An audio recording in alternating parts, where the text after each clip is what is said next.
They're in one line! Oh, man!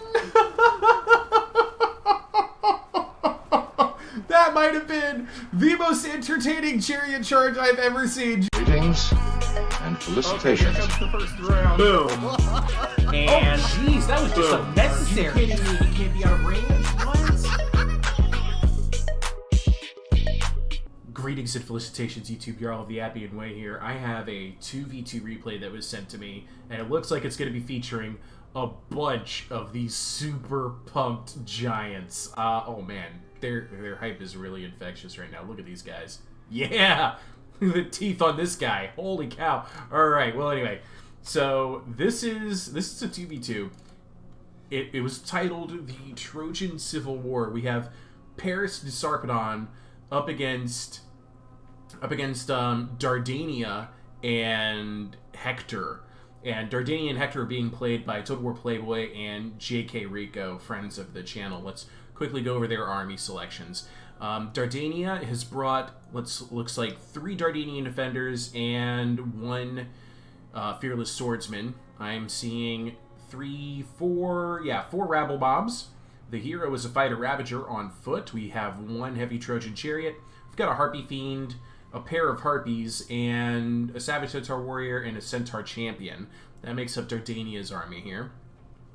Hector of Troy is looking at, 2 guards of Troy, 2 Dardanian defenders, 2 Corybantes, 2 swordsmen, Hector's chosen, 2 heavy Trojan chariots, and the hero is a defender companion. I love the defender companion. I think this is definitely my favorite defender hero of the bunch. This guy comes with some lovely healing abilities and morale in an area ability. Let me try and get him. There it is. Yeah, hallowed ground with morale, melee defense, and missile resistance in an area.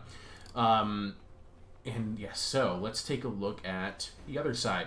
The other side is led by Paris in his purple chariot. And he's going to get up here really early and try and get some quick shots off, but it looks like Dardania is wise to just go ahead and throw their rabble out there to eat up Paris's ammo. The rest of Paris's roster are a pair of giant bowmen with 9 XP chevrons. Let's see here. What else? Giant Vanguard with, what is that? That's 5 XP. Giant Champions with 5 XP, and a Giant Vanguard with 5 XP. And I think that's it.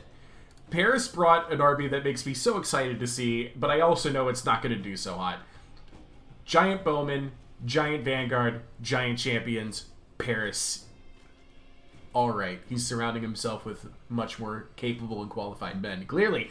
Anyway, Sarpedon has brought, let's see here, is this? Yes, 2 Corybantes, 1 companion of Sarpedon. I did miss this. Paris did bring in an exemplary Trojan Slinger and a champion of Troy as well. And a regular archer. Okay, so it's not just giants. Not just giants. So yeah, 2 companions of Sarpedon. We're looking at 4 renowned Kopesh fighters. Oh, there's also a pair of Trojan princes here. And what else did Sarpedon bring then? An Eastern spearman. Is that everything? That can't be everything. Unless some of the giants are also Sarpedons. Companions, RKF, 4 RKF, the 2 companions. Are there any Corybantes? Yeah, 2 Corybantes. And that's it. That's their entire position. Okay. It definitely feels a lot smaller than I normally see from Sarpedon in particular. And Paris managed to squeeze a lot of extra units out of that army after getting all of these giants and dumping XP on them. So the fighter Ravager goes up there, and for his trouble, he's going to catch a couple of arrows, and then we're going to go ahead and charge in with our Dardanian mob here to make Paris second-guess that decision. He activates Snipe for extra armor-piercing damage and missile damage, but unfortunately he's just going to waste his shots into the Dardanian mobs, and that is exactly what you bring Dardanian mobs for. They come to give Paris something to think about, but it looks like the Harpy Fiends are going to try and get up here. Oh, he changes his mind at the last second. He didn't want to give away their position quite yet. I thought he was about to dish out some javelins for Paris to think about, and maybe even break his chariot, which would be a bunch of his ammo just gone if that works. Look at the Apollo's rain. No, it was just the snipe adding that 50% accuracy. His range, or the 30% range, his range is up to 247. I hadn't seen that before. That's absurd range, absurd long distance firepower coming from Paris, but he might accidentally get caught out by the Harpy Fiends here if he's not careful. Alright, so the skirmish stage is ongoing. Paris activates his archers and moves them up here. We still have... Now we have Swift of Heal going for extra reload skill and missile damage. He's spamming out all these abilities, but all he's using it for is to target... he did find the Trojan defenders, and he's actually getting some shots into the Guards of Troy as well. That's a good target. Most of the time, I would only use many of these abilities if I was trying to target out the Defender Companion Hero. And as I understand it, I used to understand it that Paris's abilities were limited by his chariot, but that doesn't seem to be the case here. He might have gotten a buff that I didn't know about in recent patches. Alright, so the Harpies did send out a punishing javelin volley for Paris, and it did hurt his chariot to some degree. But for now... Oh, and that was actually a good target right there. I thought for a second he was shooting at the chariots, but no, he's still shooting infantry, and that's exactly what you want archer heroes to do. No, now he's shooting the chariots. That's a mistake. I don't like wasting ammo on chariots, because you are hurting them, but you're not breaking chariots.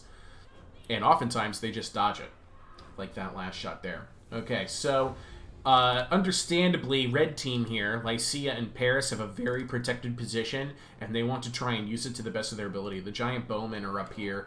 Their range is kind of mediocre. It's only about 160. So it's really easy for, if you're going to be in a stationary and fixed position, it's really easy for your enemies to move up right to the edge of your missile firing range, and then, you know, just stay outside of it. Here we go. The Harpies have decided they've had enough of Paris's mind games here, and they're going to try and continue to chase him back and try to break his chariot. Every javelin is one more step closer to Paris being stuck on foot. And already he's activating his Aristea. This actually, okay, I understand the decision. I do understand the decision. If you already have your Aristea, you've already taken some damage, and you don't want to lose your chariot, the Aristea will heal you. So by activating this Aristea, he has even less of a likelihood of losing his chariot, and he can stay on it a little bit longer. In the meantime, I don't know if you noticed what's going on over here. The Dardanian mobs have moved up just close enough for the archers to say, I don't want you being that close, and they went out there and they started taking some shots at them. Again, this is one of the things I love Dardanian mobs for. If you don't already know, you should do this in your Dardanian gameplay. Waste your enemy's ammo. Dardanian mobs are perfect for that. Every arrow that they waste on your mobs is whatever. Your army doesn't care if they die. They actually have like a 5% missile block chance. It's a 35% block chance with their shield, and it's ammo that could be better spent elsewhere. Speaking of ammo, look at this. The damage already being done here. This must be a Trojan Prince has shifted over into position. It's opening fire on the Corabantes. Corabantes activate their shield wall formation for a little bit extra missile parry. That brings his missile parry right now up to 100%, which is pretty rad if you think about it. It looks like some of that damage is still sneaking through. Is it 6230 health? Yeah, a little bit of damage is still sneaking its way through. They just took 30 points of damage from that last volley. And now that they're no longer in that stance, they're going to go ahead and fall back. I understand the decision. They did take a little bit extra damage there. They were at 65% missile block chance, but now that they've turned their backs to Paris, they're going to be taking all of the damage. And actually, they're just spreading their line out. They're probing the edges of the ranged fire. This is a protected position. They want to try and use their princes and giant bowmen's ammo to the best of their ability, and make it as difficult as possible for Hector and Dardania to come up this hill into these companions of Sarpedon, these renowned Kopesh fighters, the Corabantes. It's a very weird army build that they've made here, but they have an idea, they have plans, they have an ambush already figured out. All of this requires, though, that they stay at their fixed position and use their ammo to the best of their ability. Now, this is a smart play. Hector's going to go ahead and move the swordsman up here. Swordsman, not very well armored, pretty cheap unit, 55% missile block chance shield, because, hey, if you're just going to shoot at me, why don't you shoot at these guys? It's the same thing that Dardania is doing with their mob. If you're just going to shoot at me, why don't you shoot at these guys? But Paris's range is, you know, is absolute, right? So he's going to continue to use the Harpies, moving them up, convincing Paris to turn around. And look at that. His health is almost completely recovered here. 38-24. And he's already got 79 kills. 38-24. It capped it, too. That's interesting. I wonder what's going on with that. There's an interesting mechanic in play here with the fact that he took the healing even though he's on his chariot. 38-24 is not his health cap when he is in a chariot. So it might have it might have locked him to the chariot. I'm not sure. I'm gonna keep my mouse over top of the unit card for Paris because I don't want to lose sight of his health. I want to try and learn something about this. As you can see here, the archers are going to continue to just, pummel whatever they can. And this is exactly what Hector wants. He's just trying to drain as much of that Trojan Prince ammo as possible. You can see the pink bar underneath the Trojan Prince on the left. They've already gone through 2/3 of his ammo. Paris himself is out 50% of his ammo, and he is shooting at these swordsmen as well. It's another waste. It's another waste of ammo, in my opinion. We do have the centaurs who moved out here. However, Paris and Lycia were wise to it, and they went ahead and they positioned their champions of Troy, one of their Corybantes, out this side. They're content to sit back and use their ammo and try and shoot up as much as they can. And it's just that waiting game. Let's go ahead and speed things up a bit, see if we can't figure out how things are going to go. Because there's still a long time left in this battle. Paris is still moving up. He's trying to find opportunities to take pot shots at more valuable targets. And just like that, he just took a huge batch of damage from these harpy javelins. Look at his health now, 1947. He's very close to dipping below that 50% mark. He needs to get into a much more protected position. So I think Paris is going to stay behind the lines now for the rest of this battle, or else risk the wrath of harpy javelins. It looks like his health bar is below the 50% mark. But 1947 times 2 is much more than 3824. Not much more, just a little bit more. Paris taking some more shots at the Dardanian mobs. The Dardanian mobs completely content to get shot at. It is their job, after all. It's what they're here to do. And as you can see, Hector's swordsmen, though they are really, really beat up, they've already regrouped. And both players staying outside of the range for the most part. Corybantes looks like they've come forward. They decided they wanted to chase the centaurs out of the tree line. And this actually just kind of frees up the centaur champions here with a big opportunity to end Paris's chariot career. Let's see if the chariot breaks once it gets below that 50% mark. And it does. It does pop him off of the chariot. And now Paris, little pretty boy here, is stuck amongst all of the centaurs. He's got to pick himself up real quick. There he goes. And just get knocked over again. All right, we do have some of the mobs are really starting to lose their morale after the steady barrage of ranged fire that they're taking.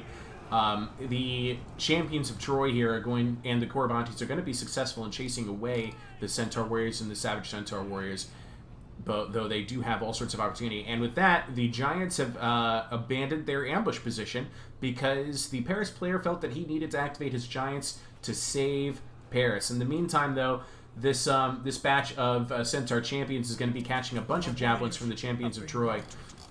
There goes some of the mobs. The ranged engagement continues here with the archers spending their ammo. We have both of the Trojan Princes and the exemplary Trojan Slingers coming out this way, probably hoping for a quick opportunity to KO the Centaur champions. The Giants would be a big challenge for the Centaur champions to take as well. And they are taking a lot of damage, but it looks like the Dardanian player here is refusing to lose his advantage of position.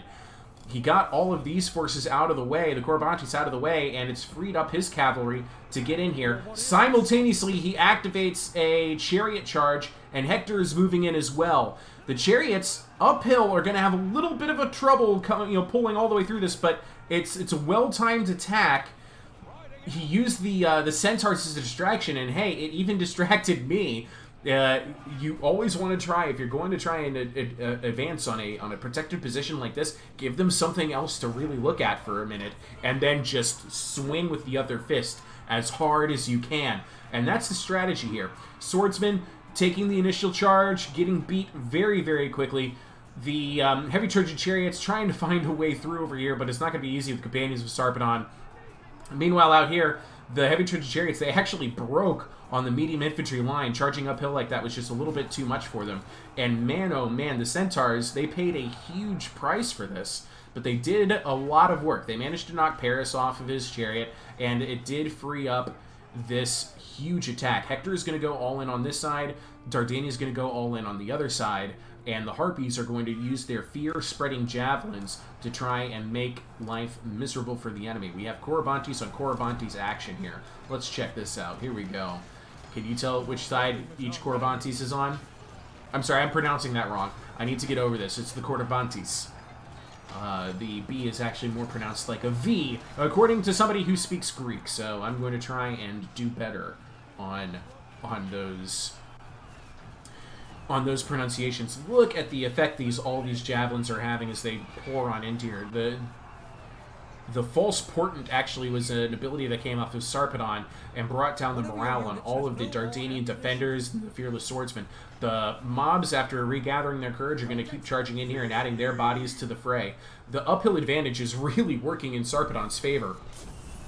Sarpedon activates Aristea. He's been engaged in battle by the Fighter Ravager, who's activated Blood Sacrifice, buffing everybody's melee stats in the area. The javelins continue to pour in, but the Trojan princes are not content to just let it happen, and they're going to continue to shoot at the Harpy Fiends.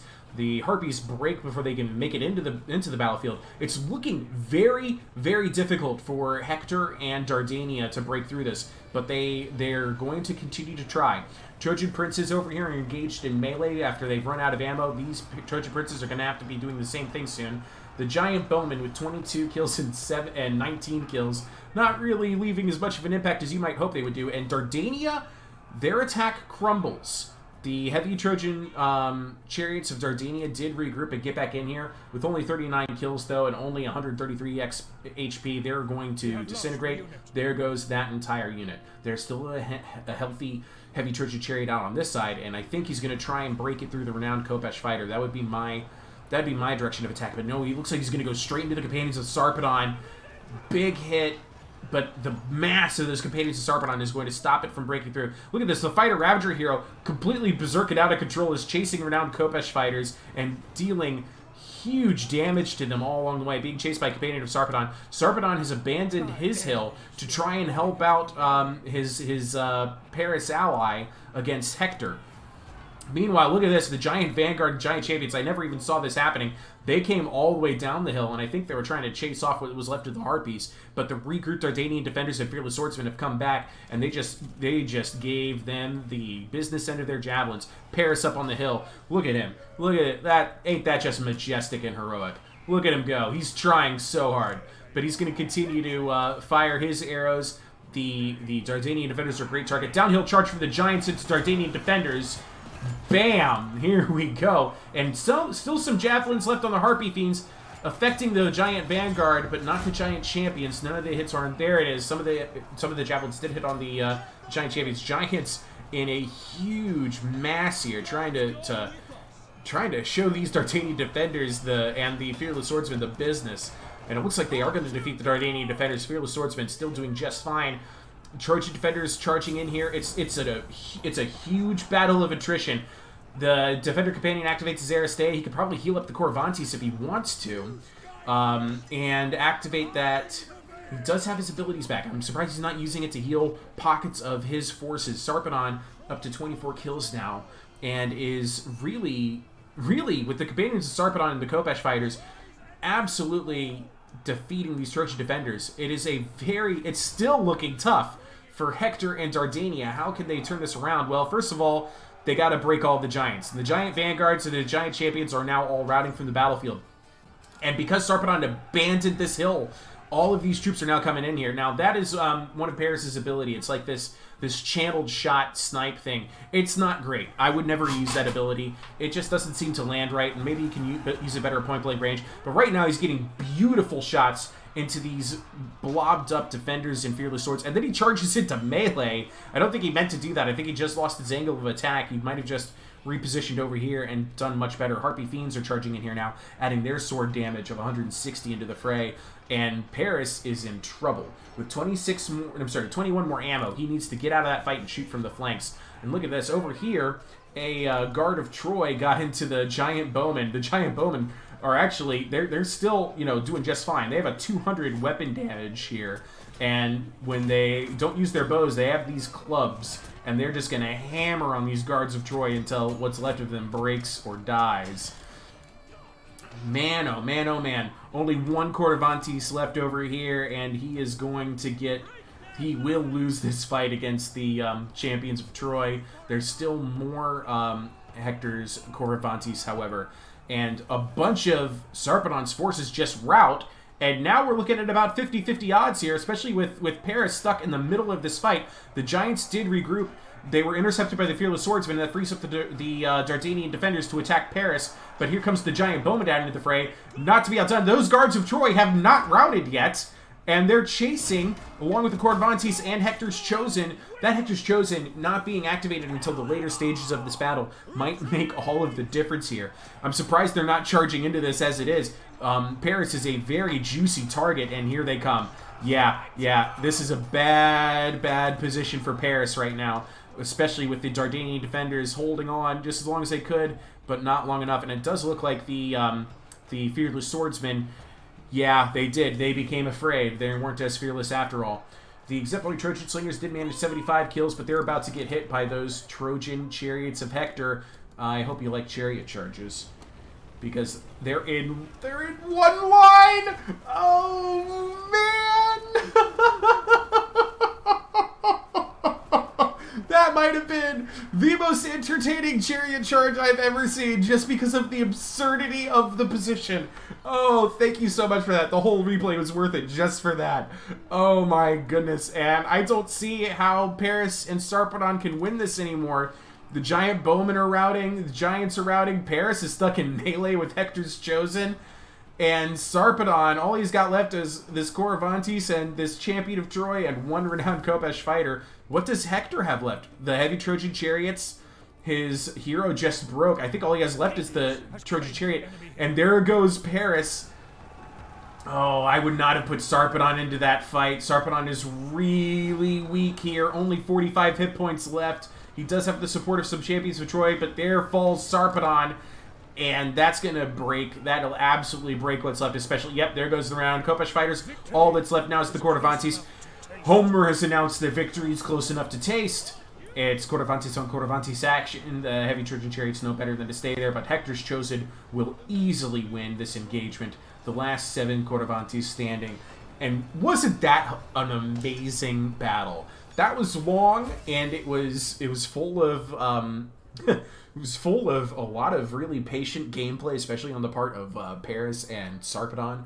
But credit to J.K. Rico and Total War Playboy for knowing how to play that, knowing how to wait, knowing how to give them, feigning with the left and then hitting hard with the right. Like, that was like Boxer's Guide to Playing Troy. And just, I can watch those chariots knock down those exemplary Trojan slingers over and over and over again, and it would never get old. Oh, man.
So, here's some battle statistics for you.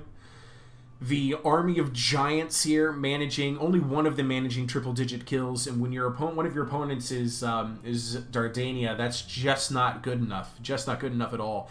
Only 36 kills for this Trojan Paris, 143 kills for Paris. Did I say Trojan Paris? Trojan Prince. Yeah, that. All right, and Thoriagor here playing as Lycia. The Eastern Spearmen having no impact in the Battle of Corybantes with 49 kills, 131 kills on this renowned Kopesh fighter. But really, their plan was to try and protect this ranged contingent. And though there were plenty of kills from that ranged contingent, look at this, archers with 90 kills. You never see that, and they without earning any XP. But their targets were these mobs and this rabble. They're not worth shooting. they're really not worth shooting. And that's what makes Mob and Rabble so good. Speaking of Dardania, 35, 26, 15, and 35 kills for the Defenders and the Fearless Swordsman. 39 kills for the Chariot, 21 kills for the Harpy Fiends. No amazing numbers here, but when you take into account that his opponents only brought about, 1,000 troops themselves, that's not a bad result. And let's take a look at Total War Playboy's army. Yeah, 124 kills with the Cordovantes, 141 with Hector's Chosen. No big surprise there. They were very, very influential in the late stages of that battle. 47 and 95 kills with the Trojan Chariots. Good game. Good game. That was very entertaining. Thank you so much for that, guys. Ta-ta. I love you all, and I'll see you guys in the next video.